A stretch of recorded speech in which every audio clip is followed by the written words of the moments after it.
you ever felt as though you are constantly trying to be more vulnerable, to feel your feelings, to create relationships and allow those people into your space, but even when you do try, it doesn't go your way? That's how I'm feeling at the moment. This last month has been so hard. When I tell you hard, I think hard might be an understatement, but this month has been so difficult. And by this month, I mean the past month, February, right?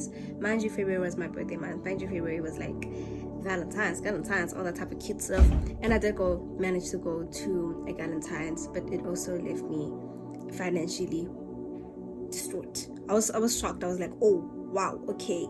But that's not the point of this. It was an amazing event. Me and Nate did her thing, and I love it. But it was my birthday month, and I had something planned for my birthday, right? And I couldn't do it because things were so bad that money had to go to a different cause. And honestly, it was a good thing, right? And I'm not at liberty to say what was occurring because it's not my business to tell. So within the month of February, leading up to March, we're literally 6 days into March, I have felt like breaking down. I felt like screaming, shouting, going to a rage room, things of that nature. Like, I was not okay. And I have been obviously also working on my walk with Christ. And I know that we're not supposed to be alone. I think also the devil catches you more when you're alone, because you don't have people to reaffirm you. You don't have people to make you feel like you're going down the right route, or I'm here for you, or you can cry, you have a shoulder to cry on. And that has been one of the things that I've been praying on a lot, is to have a godly sisterhood. I want a godly sisterhood more than anything. I want my sisters in Christ. I want to meet my sisters in Christ. I want us to gym together, go to the picnic together, all that type of stuff. And I want it to come easy, right? I want it to be so easy for me to call someone and be like, I'm going through it, please pray for me. I'm going through it, please, I need a hug. I'm going through it, how far are you? Can we meet somewhere? I need a hug. And also, it doesn't help that I still live in my parents' house, right? I don't have a residence, I don't have an apartment, and things of that nature. So it's not easy for me to be like, okay, I'm not okay at this moment. I want to go out to flip a McDonald's at like 2 a.m. for ice cream and maybe cry a little bit and then come back home. So I don't have that freedom, right? And maybe it's for a good cause, I don't know. God knows what he's doing, and he doesn't really have to tell me what he has planned for me. Initially, it will work itself out and it'll be there, right? But it has been so hard. Obviously, with a godly relationship, you get to pray to God, you get to let out your emotions, you get to cry and bawl your eyes out to him. But sometimes what a person needs is a little hug. And I've needed a hug for a long time. What a person needs is a little pat on the shoulder, a little, a shoulder to cry on, and someone who'll tell you that it's okay. And not only tell you it's okay, but also reaffirm it from the Bible. And it feels like it's genuine, and this is not coming from like a far mediator, things of that sort. I hope you guys are catching what I'm throwing, because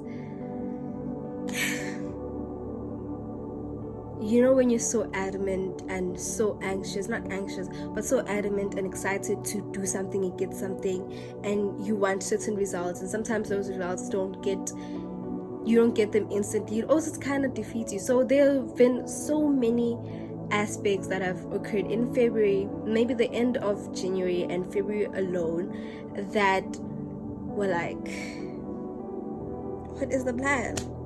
What is the plan? Like, things that just make you want to give up. Just, you really want to give everything up. And that's how it's been.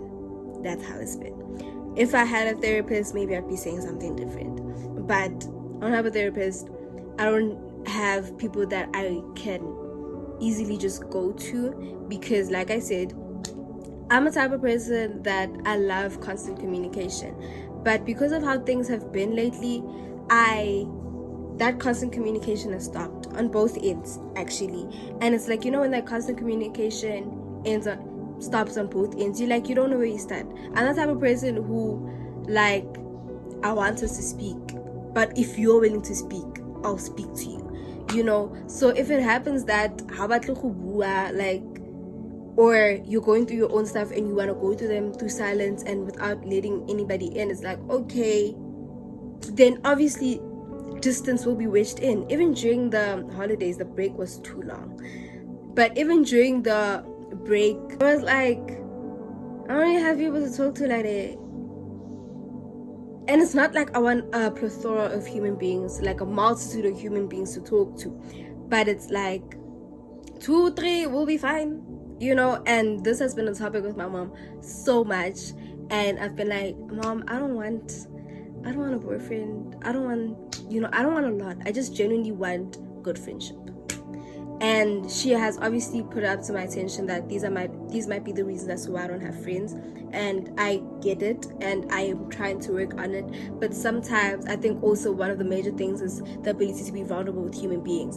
I feel like within my friendships, I've been disappointed so many times, whereby it's so hard for me to be vulnerable. And I know, because I remember speaking to Babi yesterday, and she was like to me, you can't let your past traumas dictate what happens in your life. And I get it so much, but it's like that trauma or that fear literally hinders you to act. And she also told me that life is too short for you to be scared about doing something, because also something happened on her end, and she's like, just take the chance. And it's like, baby girl, I get it, but it's easier said than done. I say all of that to sigh, because usually when I have these conversations, when I have these videos, I want to come with a conclusion, but in this instance there is no conclusion other than